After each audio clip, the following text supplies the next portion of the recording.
Hello students, welcome to general affairs. मैं राम नारायण। आज हम डिस्कस करेंगे स्टूडेंट्स, जो यूपी पुलिस है, ठीक है, इसके मॉडर्न इंडिया यानी कि आधुनिक भारत का जो इतिहास सब्जेक्ट है, इसके PYQ यानी प्रीवियस ईयर क्वेश्चंस के बारे में और उनके सॉल्यूशंस के बारे में, यानी पिछली परीक्षाओं में जो प्रश्न पूछे गए हैं उनके उत्तर के बारे में। चूँकि अब आपका एग्ज़ाम होना है तो ये सारे प्रश्न आपके लिए इम्पॉर्टेंट हैं कि पहले किस तरीके से प्रश्न पूछे गए हैं। जब तक ये आपको आइडिया नहीं होगा तब तक आप ऐसे अंधे में तीर चलाएंगे तो वो आपके लिए बेटर नहीं होगा। तो चलिए स्टार्ट करते हैं। फर्स्ट क्वेश्चन जो हमारा है वो है, स्वराज मेरा जन्मसिद्ध अधिकार है। क्या है? स्वराज मेरा जन्मसिद्ध अधिकार है और मैं इसे लेकर रहूँगा। यह नारा किसने दिया था?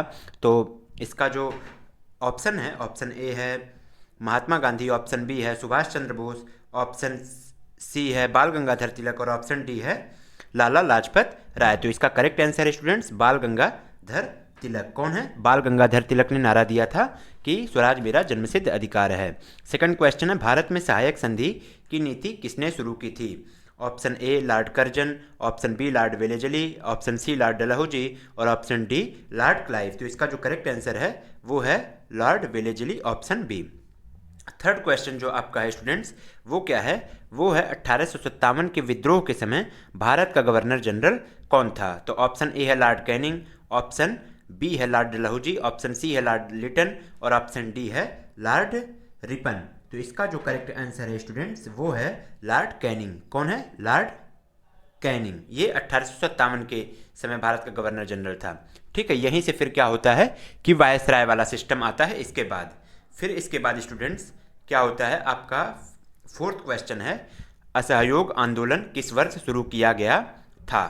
ठीक है, असहयोग आंदोलन यानी कि नॉन कॉपरेशन मूवमेंट किस वर्ष शुरू किया गया था? तो ऑप्शन ए है 1919, ऑप्शन बी है 1920, ऑप्शन सी है 1922 और ऑप्शन डी है 1930। तो इसका जो करेक्ट आंसर स्टूडेंट्स वो है 1920। चूँकि क्या हुआ था कि जो 1919 में जलियांवाला बाग हत्याकांड हुआ था उसके बाद जो विरोध हुए थे तो उसमें असहयोग आंदोलन यानी कि स्वदेशी वस्तुओं का उपयोग करिए और विदेशी वस्तुओं का बहिष्कार कीजिए, नौकरी वगैरह छोड़िए, कई लोगों ने उपाधि वगैरह वापस की थी। तो ये सब। फिर इसके बाद इसी से रिलेटेड देखिए क्वेश्चन है, जलियांवाला बाग हत्याकांड कहाँ हुआ था? तो ऑप्शन ए है लाहौर, ऑप्शन बी है अमृतसर, ऑप्शन सी है दिल्ली और ऑप्शन डी है अंबाला। तो इसका जो करेक्ट आंसर स्टूडेंट्स वो है ऑप्शन बी अमृतसर। ठीक है, फिर इसके बाद स्टूडेंट्स जो इसके बाद का क्वेश्चन है वो है, बंगाल का विभाजन किस वर्ष हुआ था? क्या बंगाल का विभाजन किस वर्ष हुआ था? ऑप्शन ए है 1904, ऑप्शन बी है 1905, ऑप्शन सी है 1906, ऑप्शन डी है 1911। तो इसका जो करेक्ट आंसर है वो है 1905। 1905 ईस्वी में बंगाल का विभाजन हुआ था। फिर इसके बाद का जो क्वेश्चन है स्टूडेंट्स, भारतीय राष्ट्रीय कांग्रेस की प्रथम महिला अध्यक्ष। इंपॉर्टेंट क्वेश्चन है। ऑप्शन ए है सरोजनी नायडू, ऑप्शन बी है एनी बेसेंट, ऑप्शन सी है सुचिता कृपलानी और ऑप्शन डी है विजय लक्ष्मी पंडित। तो जो पहली महिला अध्यक्ष जब पूछा जाएगा तो वो एनी बेसेंट होंगी। कौन होगा? एनी बेसेंट, यानी कि ऑल ओवर पहली महिला। और जब पहली महिला भारतीय पूछा जाएगा तो वहाँ प्रश्न बदल जाता है, वो ध्यान देना होगा आपको। फिर इसके बाद स्टूडेंट्स क्या है कि करो या मरो, कौन सा नारा? करो या मरो का नारा गांधी जी ने किस आंदोलन के दौरान दिया था? तो इसका जो ऑप्शन ए है सविनय अवज्ञा आंदोलन, ऑप्शन बी है असहयोग आंदोलन, ऑप्शन सी है भारत छोड़ो आंदोलन और ऑप्शन डी है चंपारण सत्याग्रह। तो इसका जो करेक्ट आंसर स्टूडेंट्स वो है भारत छोड़ो आंदोलन के दौरान ये नारा दिया गया था कि डू और डाई, यानी कि करो या मरो। क्योंकि इसी लिए लगभग ऐसा आंदोलन था कि जिसमें सबसे मजबूत स्थिति थी और ये भी था कि अगर इस वाले में नहीं हम लोग विजय प्राप्त कर पाएंगे, इस वाले के बाद आज़ादी का प्रभाव अगर नहीं दिखेगा तो फिर कहीं ना कहीं चीज़ें निराशाजनक हो सकती हैं। फिर इसके बाद का क्वेश्चन है स्टूडेंट्स, गदर पार्टी की स्थापना किसने की थी? किसने गदर पार्टी की स्थापना किसने की थी? तो ऑप्शन ए है भगत सिंह, ऑप्शन बी है लाला हरदयाल, ऑप्शन सी है चंद्रशेखर आज़ाद, ऑप्शन डी है वीर सावरकर। तो इसका जो करेक्ट आंसर स्टूडेंट्स वो है लाला हरदयाल। लाला हरदयाल के द्वारा गदर पार्टी की स्थापना की गई थी। फिर इसके बाद स्टूडेंट्स आपका प्रश्न है, महात्मा गांधी जी के जो राजनीतिक गुरु हैं वो कौन थे? ठीक है, तो ऑप्शन ए है रविन्द्रनाथ टैगोर, ऑप्शन बी है गोपाल कृष्ण गोखले, ऑप्शन सी है दादा भाई नौरोजी और ऑप्शन डी है बाल गंगाधर तिलक। तो इसका भी correct answer option B Gopal Krishna Gokhale, ये क्या थे? गांधी जी के राजनीतिक गुरु थे। फिर इसके बाद स्टूडेंट्स क्वेश्चन है कि आर्य समाज की स्थापना किसने की थी? किसकी? आर्य समाज की स्थापना किसने की थी? ऑप्शन ए है राजा राम मोहन राय, ऑप्शन बी है स्वामी दयानंद सरस्वती, ऑप्शन सी है स्वामी विवेकानंद और ऑप्शन डी है केशव चंद्र सेन। तो इसका जो करेक्ट आंसर स्टूडेंट्स वो है स्वामी दयानंद सरस्वती के द्वारा आर्य समाज की स्थापना की गई थी। फिर इसके बाद किसे भारत का लौह पुरुष कहा जाता है? क्या किसे भारत का लौह पुरुष कहा जाता है? आसान क्वेश्चन है, जहां तक आप सब बता सकते हैं। तो ऑप्शन ए है जवाहरलाल नेहरू, ऑप्शन बी है सरदार Vallabhbhai Patel, option C है महात्मा गांधी और ऑप्शन डी है लोकमान्य तिलक। तो इसका जो correct answer students option B Sardar Vallabhbhai Patel, इनको लौह पुरुष कहा जाता है, आयरन मैन ऑफ इंडिया। ठीक है। फिर इसके बाद स्टूडेंट्स क्या है कि प्लासी का युद्ध, बैटल ऑफ प्लासी कब लड़ा गया था? प्लासी का युद्ध इंपॉर्टेंट युद्ध है, कब लड़ा गया था? तो ऑप्शन ए है 1757 ईस्वी, ऑप्शन बी है 1764 ईस्वी, ऑप्शन डी है 1761 ईस्वी और ऑप्शन डी है 1857 ईस्वी। तो इसका जो करेक्ट आंसर स्टूडेंट्स वो है ऑप्शन ए 1757 ईस्वी में प्लासी का युद्ध लड़ा गया था और 1764 में बक्सर का युद्ध लड़ा गया था। और अगर 1761 में कहें तो ये पानीपत का तृतीय युद्ध, कौन? तृतीय। फिर इसके बाद अगर 1857 की बात करें तो ये जो भारत का स्वतंत्रता संग्राम है, ठीक है, पहला स्वतंत्रता संग्राम, वो 1857 ईस्वी में लड़ा गया था। फिर इसके बाद स्टूडेंट्स अगले क्वेश्चन की बात करें तो अगला प्रश्न है सती प्रथा का अंत। क्या सती प्रथा का अंत किसके प्रयासों से हुआ? तो ऑप्शन ए है ईश्वर चंद्र विद्यासागर, ऑप्शन बी है राजा राम मोहन राय, ऑप्शन सी है ज्योतिबा फुले और ऑप्शन डी है एनी बेसेंट। तो इसका जो करेक्ट आंसर स्टूडेंट्स वो क्या है? वो है राजा राम मोहन राय के द्वारा सती प्रथा के अंत के प्रयास हुए थे। ठीक है। फिर इसके बाद स्टूडेंट्स क्या होता है, मुस्लिम लीग की स्थापना कब हुई थी? ये नेक्स्ट क्वेश्चन है, मुस्लिम लीग की स्थापना कब हुई थी? तो इसका ऑप्शन ए है 1905, ऑप्शन बी है 1906, ऑप्शन सी है 1907, ऑप्शन डी है 1913। तो चलिए बताइए कब हुई थी? तो 1905 में बंगाल विभाजन हुआ था और 1906 में मुस्लिम लीग की स्थापना हुई थी। फिर इसके बाद स्टूडेंट्स क्या है कि साइमन कमीशन भारत कब आया था? कौन? Simon commission. ठीक है, यानी ये एक कमीशन आया था जिसको कि गोरे लोगों का कमीशन भी कहा जा सकता है, इस तरीके का commission. Option A 1927, option B 1928, option C 1929, option D 1930। तो इसका जो करेक्ट आंसर स्टूडेंट्स वो ऑप्शन बी 1928 ईस्वी में साइमन कमीशन भारत आया था। फिर इसके बाद स्टूडेंट्स इस नेक्स्ट प्रश्न जो है वो भारत के प्रथम गवर्नर जनरल कौन थे? कौन? भारत के प्रथम गवर्नर जनरल कौन थे? तो Lord Mountbatten, Lord William Bentinck, Lord Warren Hastings और सी राजगोपालाचारी। तो भारत के प्रथम गवर्नर जनरल तो कौन थे? Warren Hastings. कौन थे? Warren Hastings. Option C correct answer है। फिर इसके बाद बक्सर का युद्ध कब हुआ था? कौन सा? बक्सर का युद्ध कब हुआ था? तो option A 1757, option B 1764, option C 1772 और ऑप्शन डी 1784।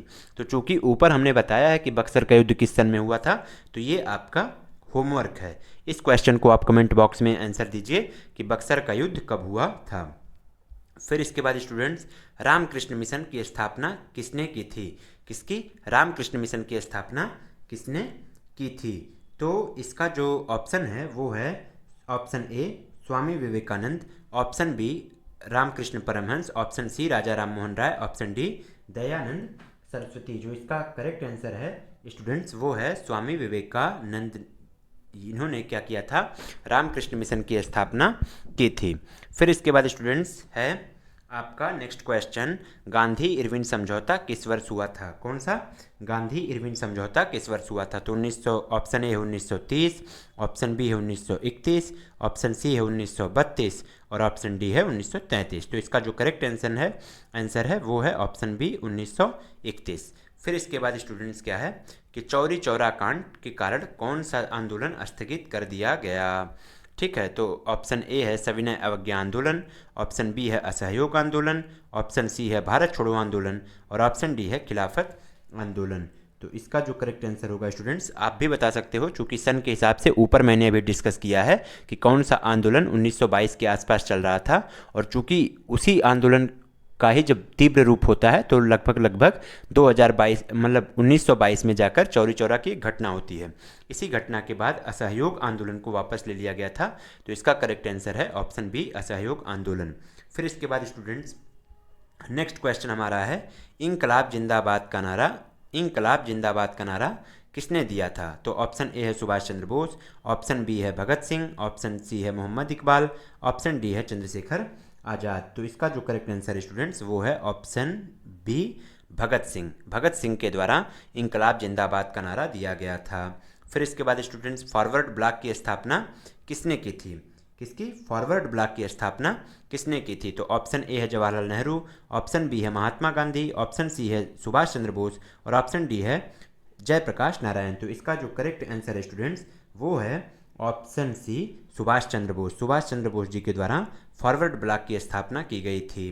फिर इसके बाद स्टूडेंट्स नेक्स्ट क्वेश्चन है, रैयतवाड़ी व्यवस्था किसने लागू की थी?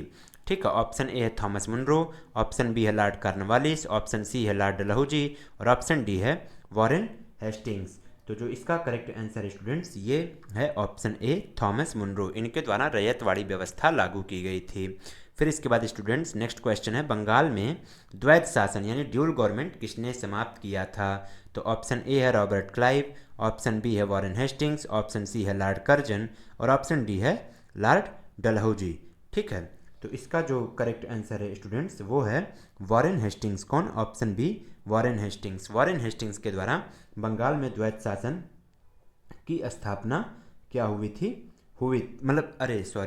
समाप्त की गई थी। ठीक है, बंगाल में द्वैत शासन वॉरेन हेस्टिंग्स के द्वारा समाप्त की गई थी। फिर इसके बाद स्टूडेंट्स क्या है कि आधुनिक भारत का जनक किसे कहा जाता है? क्या आधुनिक भारत का जनक किसे कहा जाता है? तो ऑप्शन ए है महात्मा गांधी, ऑप्शन बी है राजा राम मोहन राय, ऑप्शन सी है जवाहरलाल नेहरू और ऑप्शन डी है भगत सिंह। तो इसका जो करेक्ट आंसर है स्टूडेंट्स वो है ऑप्शन बी राजा राम मोहन राय। इनको आधुनिक भारत का जनक कहा जाता है क्योंकि इन्होंने कई सारे कुरीतियों के विरुद्ध आवाज़ उठाई थी और कुछ न कुछ उस समय एक्टिव रोल अदा किए थे। आधुनिक भारत के जो नियम वगैरह हैं वो नियम कहीं न कहीं उस हिसाब से भविष्य में जाकर बने होंगे। तो फिर नेक्स्ट क्वेश्चन, महात्मा गांधी ने दक्षिण अफ्रीका से भारत कब वापसी की? ठीक है, तो ऑप्शन ए है 1914, ऑप्शन बी है 1915 और ऑप्शन सी है 1916 और ऑप्शन डी है 1917। तो इसका जो करेक्ट आंसर है स्टूडेंट्स, महात्मा गांधी ने दक्षिण अफ्रीका से भारत वापसी कब की थी? 1915 और ये जनवरी महीने में की थी, 9 जनवरी को। इसी वजह से 9 जनवरी को विश्व प्रवासी दिवस भी मनाया जाता है। ठीक है, फिर इसके बाद स्टूडेंट्स नेक्स्ट क्वेश्चन है, पूर्ण स्वराज का प्रस्ताव कांग्रेस के किस अधिवेशन में पारित हुआ? तो पूर्ण स्वराज का प्रस्ताव ऑप्शन ए है कराची अधिवेशन, ऑप्शन बी है लाहौर, ऑप्शन सी है कलकत्ता और ऑप्शन डी है लखनऊ अधिवेशन। ये चारों अधिवेशन में से किसमें पूर्ण स्वराज का प्रस्ताव पारित किया गया था? तो आपको भी आइडिया होगा, ये लाहौर अधिवेशन में पारित हुआ था और इसी लाहौर अधिवेशन में ही वो जो प्रस्ताव था वो 26 जनवरी को चूकी था। तो इसी वजह से 26 जनवरी को ही गणतंत्र दिवस लागू किया गया। फिर इसके बाद स्टूडेंट्स भारत के वयोवृद्ध पुरुष, ठीक है, grand old man of India के रूप में कौन जाने जाते हैं? तो ये बहुत फेमस क्वेश्चन है, कई एग्जामों में आया है स्टूडेंट्स। ठीक है, अब तो कई बार रिपीट हो चुका है ये question. Gopal Krishna Gokhale option A, option B Dada Bhai Naoroji, option C Firoz Shah Mehta और ऑप्शन डी सुरेंद्रनाथ बनर्जी। तो grand old man of India किनको कहा जाता है? दादा भाई नौरोजी को। ऑप्शन बी इसका करेक्ट आंसर है। फिर इसके बाद स्टूडेंट्स नेक्स्ट क्वेश्चन है कि स्वतंत्र भारत के अंतिम गवर्नर जनरल कौन थे? स्वतंत्र भारत के अंतिम गवर्नर जनरल कौन थे? ये नेक्स्ट क्वेश्चन है और यही लास्ट क्वेश्चन है इस लेक्चर का स्टूडेंट्स। ठीक है, तो ऑप्शन ए है लॉर्ड माउंटबेटन, ऑप्शन बी है सी राजगोपालाचारी और ऑप्शन सी है डॉक्टर राजेंद्र प्रसाद और ऑप्शन डी है लॉर्ड कैनिंग। तो ये जो स्वतंत्र भारत के अंतिम गवर्नर जनरल हैं ये क्या हैं? ये सी राजगोपालाचारी हैं। और अगर ये पूछा जाए स्वतंत्र भारत के प्रथम भारतीय गवर्नर जनरल तो भी सी राजगोपालाचारी ही होंगे और अंतिम गवर्नर जनरल भी यही थे, चूँकि इसके बाद क्या था, गवर्नर जनरल वाली व्यवस्था समाप्त हो गई थी, भारत देश आज़ाद हो चुका था और भारत में राष्ट्रपति, उपराष्ट्रपति, प्रधानमंत्री जैसी जो व्यवस्थाएं हैं वह अपना रूप ले चुकी थी। तो ये स्टूडेंट्स 30 क्वेश्चन के कितने 30 क्वेश्चन के ये क्या थे? PYQ थे। क्या थे? PYQ। वो भी किस एग्जाम के लिए थे? तो ये UPP यानी यूपी पुलिस के कांस्टेबल एग्जाम के लिए हैं। इम्पॉर्टेंट क्लास थी, आप अच्छे से देख लीजिएगा और आपको लगेगा कि ये 30 क्वेश्चन आधुनिक भारत के कैसे पूछे गए थे, इस बेस पे आप आधुनिक भारत को पूरी सी तैयारी कर सकते हैं। तो चलिए, कैसा लगा आपको लेक्चर? आशा है अच्छा लगा होगा। अगर बढ़िया लगा हो तो वीडियो को शेयर कर दीजिएगा अपने फ्रेंड सर्कल में, स्टडी ग्रुप्स वगैरह में, और जनरल अफेयर्स को लाइक कीजिए, सब्सक्राइब कीजिए, कमेंट कीजिए। धन्यवाद। जय हिंद, जय भारत।